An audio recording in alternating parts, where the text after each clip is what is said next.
morning. Welcome to the Sports Desk, live on Comcast Channel 26, also streamed on Facebook. I'm your host, Ed Nunez. Along with producer Alden Iwani, our special guest today is Sandia football coach Chad Adcox. Coach, thanks for joining us. My pleasure. Thank you for having me. You know, Coach, we're going to get to this. Malachi Times, your running back, what a pace he's on. 69 attempts for 610 yards and 13 touchdowns in 3 games. And I had a chance to watch him last year. A scat back. He's a home run hitter or a guy that can take it to the house. Any carry, fast, right? Good vision.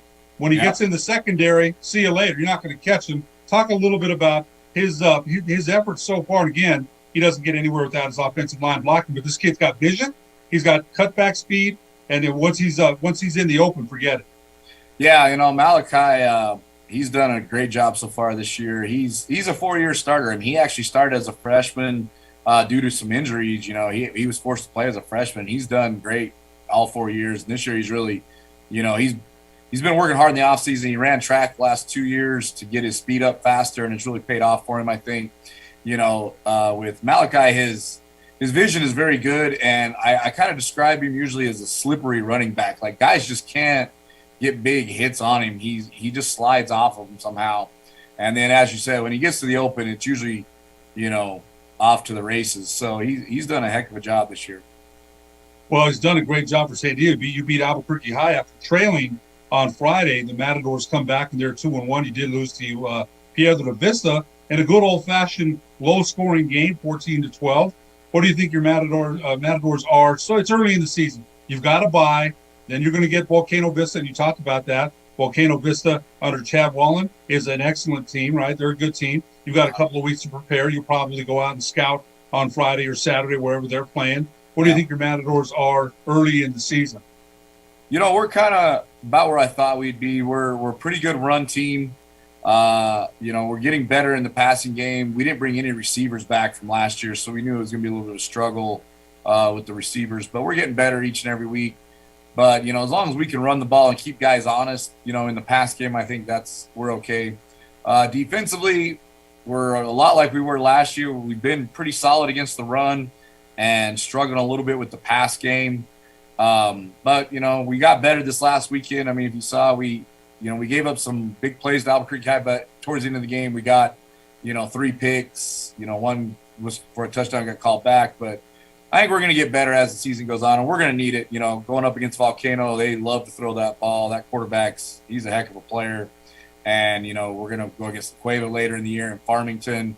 All those teams like to throw it a lot, West Mesa. So we definitely got to get better in the secondary. But, you know, we're about where I kind of figured we'd be. PV was a tough game. You know, we had our chances to win it, and we didn't get it done. But, you know, props to them. They won the game. Well, it was a tough one. You know, as we mentioned, it was a very, you know, low-scoring, old-fashioned slug-out game, and you don't see those a lot anymore. You see the high-scoring games, right? Offenses are opened up. You don't see this back in the Bill Gentry, Jim Ottman days, right? The 3-0, 7-0, 7-6. You don't see as many of those games with offenses going to. It's funny though, Coach. You know, I use Coach Ottman as my color commentator when we do football, right? And it doesn't matter what formations are out there. Could be quads to the right, you know, all these new formations. And Coach will always say, well, it doesn't matter. They got to block and tackle. Doesn't matter. They got Coach Ottman is an old school guy, and you don't see a lot of those old school football scores anymore. The offenses have really opened up. Yeah, well, I mean, if you see Pedro Vista, I mean, they're a triple option offense. You know, I mean, that's what they're doing. So, you know, they're kind of an old school offense like that. But they do open up a little bit. But, yeah, it's just different. You know, nowadays you don't see that too often. But, you know, I think that it's been good for high schools to open it up. You know, I mean, people like scoring. It's just like the NFL. People like touchdowns. They like wide open offenses scoring, you know. So I think it's good for the game in general. I think it gets a lot more athletes out. You know, kids want to go out and play receiver because they know they're going to get the ball. They're going to get stuff thrown to them. So all in all, I think it's not a bad trend. But at the end of the day, Ottman's right. You know, football comes down to running the ball, blocking, and tackling. You know, is pretty much what it comes down to. The basics. Yeah, the basics. It still looks good, though, right? I mean, you put 59 up against the Trisco Heritage to open the season. And Trisco Heritage just put up 54 against El Dorado on Saturday, and Howard Knizovich is doing a great job out there. He's got some playmakers too. So Sandia had an explosive opening game against Trisco Heritage, and again with Malachi Times at running back, he's a threat to take it to the house on any carry. Yeah. What's funny is, I mean, he rushed for 260 in that game, and he literally had a 45-yard touchdown called back, and he had another 30-yard run that got called back. So I mean, he probably could have broke 300 in that game, but I mean, Trisco's done a heck of a job. You know, their new coach, I mean, you talk about a switch there. They went from the old school triple option with the guy before to now. I mean, they're throwing it, you know, constantly. And those two athletes they got out there, the running back and their receiver, really good players. You know, I think it's just, you know, like you just said, it's opening up the game. And I mean, I think if I read that stat right, didn't El Dorado and Trisco, they had 99 combined passes. I mean, that's a lot in a high school game.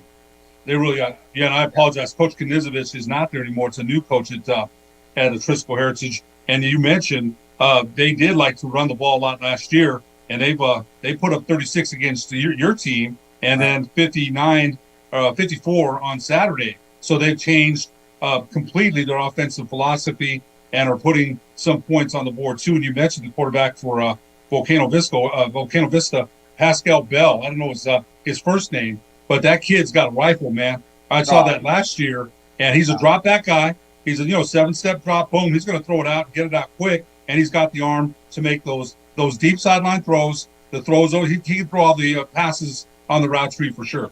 Oh, he's the package right now. If you watch him, I mean, he can make the throws anywhere he needs to make it, whether it's over the top or to the sideline. And then if you rush him, I mean, he's a big, fast kid. You know, I mean, he's got to be 6'2", 6'3", you know, and he can run. So, I mean, if he gets into the open, I mean, good luck. You know, it's going to be tough to get him down also. So Volcano's done a really good job. Coach Wallen's done a really nice job these last few years, really, you know, getting those athletes and just getting them out there in space. And they seem to have a quarterback every year. It doesn't matter who they graduate. They have another one behind it. So, but yeah, it's going to be an interesting matchup for us for sure. And during this bye week, what do you have? You mentioned you might have a couple of nicks and bruises. Everybody does. And during this time, how do you prepare? It's tough to get a bye week early in the season. Would you prefer it early or late, or it doesn't matter? Sometimes teams want to keep playing to keep momentum going. You just came off a big, nice win against Albuquerque High. Does it matter to you, or would you rather? Yeah, I mean, in a perfect world, I would prefer to have the bye right before district starts, but I don't really like them early in the season.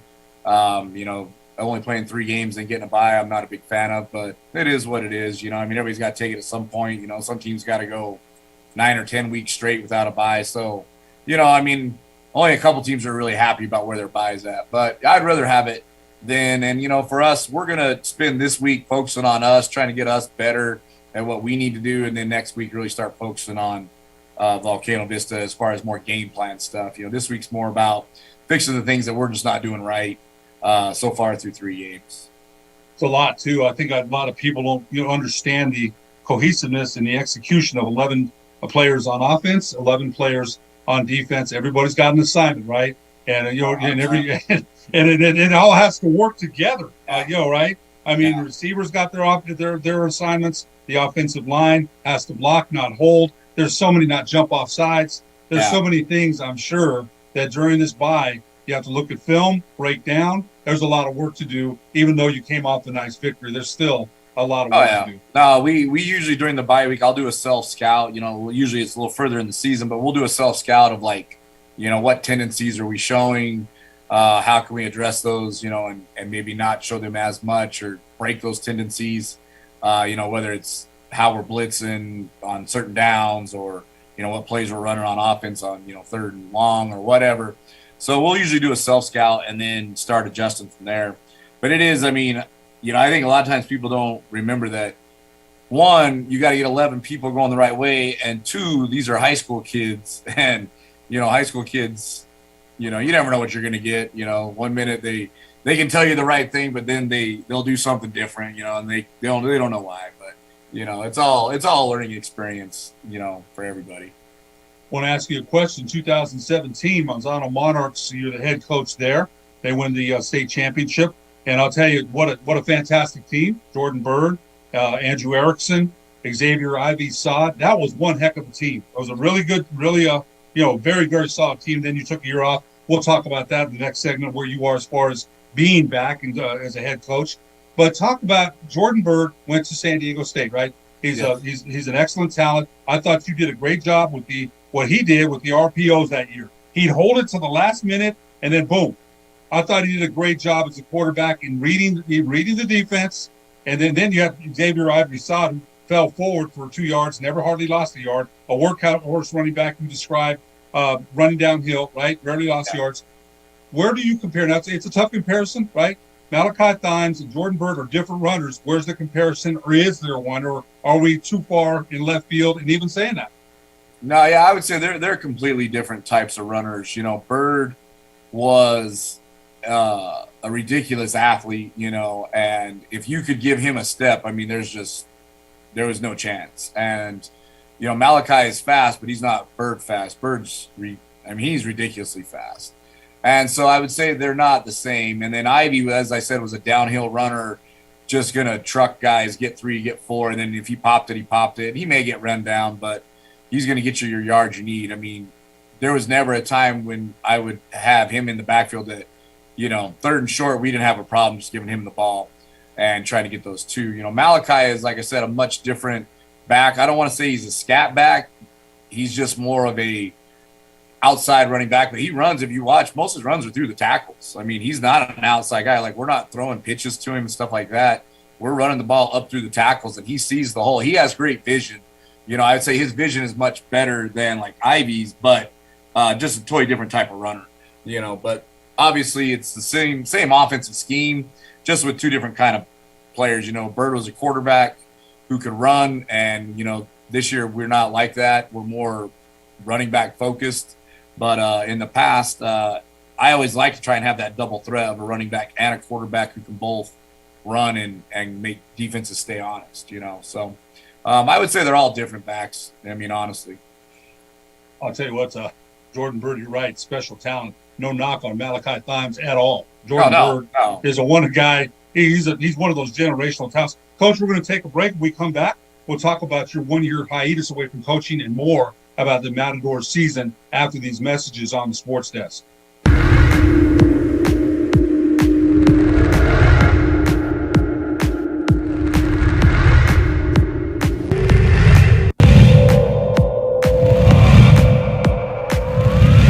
Bouncing into each other. I think Ella Chavez, the setter, was probably the one who should have had it. Oh, blocked up at the line and falls in perfectly. The Sartans.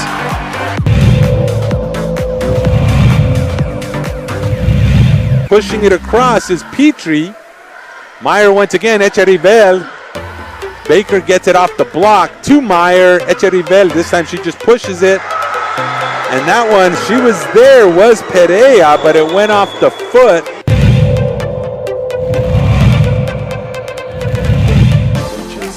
In that goal. Sartans have possessed the ball in the offensive zone a lot in dangerous spots just like this. Devaney with another shot and another goal. Noah Devaney.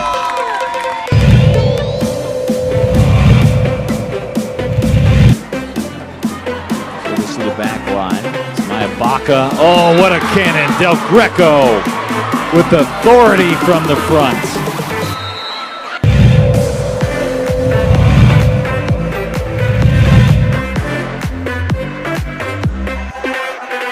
Still alive, pushing it where nobody is.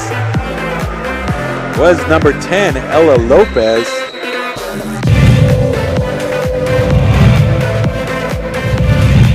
Less than half of his passes make it last time.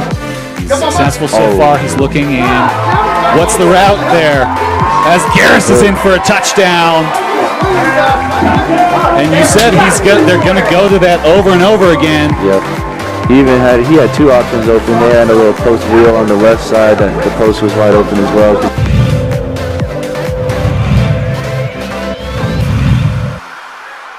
Popped up, set, crush. But it's dug up. There's another one. That one's not going to be returned. That was just like meat right there. Just grabbed it, ripped it down. Was number 12, CeCe Vance. You don't want to make it that easy.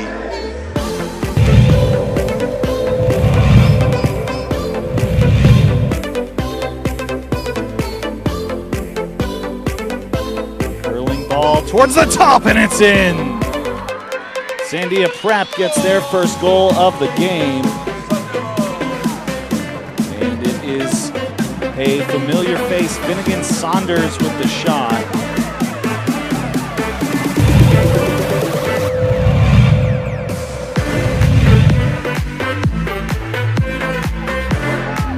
Herrera, that one's in.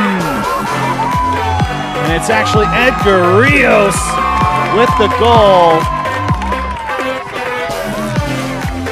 87th minute.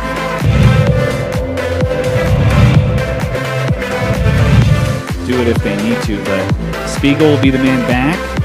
Gets an end-over-end punt. It'll be taken at the 16-yard line. Going to buy some space out there, and there seems to be plenty. Dodges off one man. It's Isaiah Quintana. Quintana is going to the house. He will not be denied. Isaiah Quintana all the way from the 16-yard line, and Moriarty can tie this game up.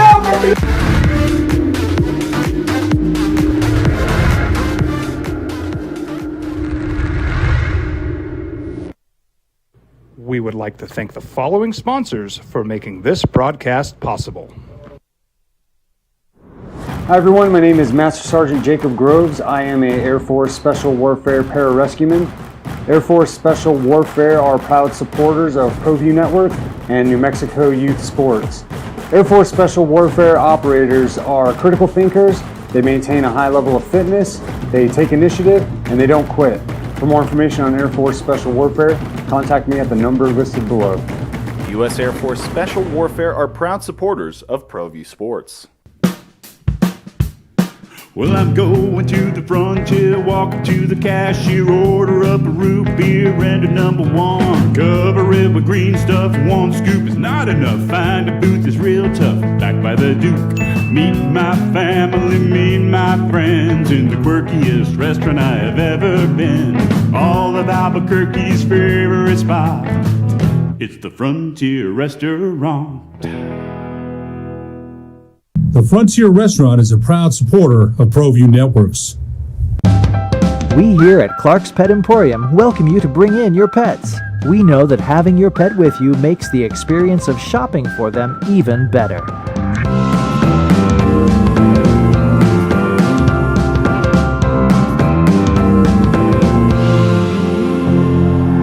And we welcome you to bring your kids also.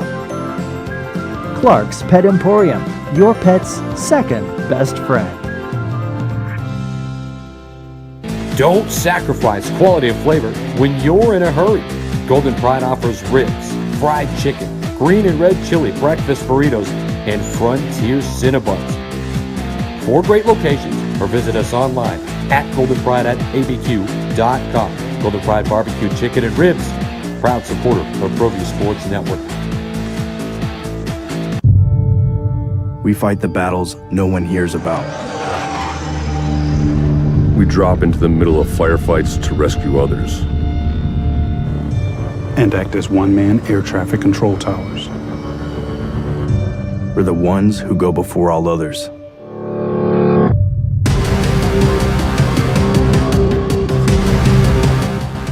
U.S. Air Force Special Warfare are proud supporters of ProView Sports. Welcome back to the Sports Desk, live on Comcast Channel 26, also streamed on Facebook. I'm your host, Ed Nunez. Our special guest today, Sandia football coach Chad Adcox. And again, Coach, thanks for joining us. You know, Coach, we talked about Malachi Thymes a lot, and he's a special running back. You know, I think anytime you see the performances, 200 yards, almost, you said he almost hit 300, probably would have if there hadn't been a penalty. I think those kind of things, you know, they get your attention for sure. But, Coach, you know, you sat out a year. You coached in Monsanto, and you wanted the championship in 17. I believe you sat out in 18, right? Yes, sir. And then you came back to Sandia. How was that year off, energizing yourself again? You just came off the highest high you can get, right? And that team at Monsanto will be talked about. Again, you had people to stress that edge, man, with the speed that Andrew Erickson, wow, I used to look at that guy like, see ya. I think one time he ran pinned in the end zone. He ran one back for he pitched it out 99 yards. Yeah, it was against Rio Rancho. Yeah. Yes. Yeah. So, you came off your highest high, but you decided to say, hey, you know what? I need a year off. How was that decision? How did you come to that decision, and how did that year impact where you are now as a coach? So it was interesting. Obviously, winning it all was an awesome experience, and I mean, it's what you want to do as a coach, right? It's what you strive to get to.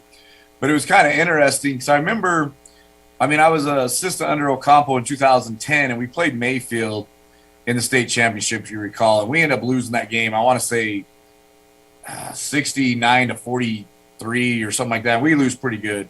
And I remember being just the next morning waking up going, God, I cannot believe we lost the state championship. I was like, just devastated.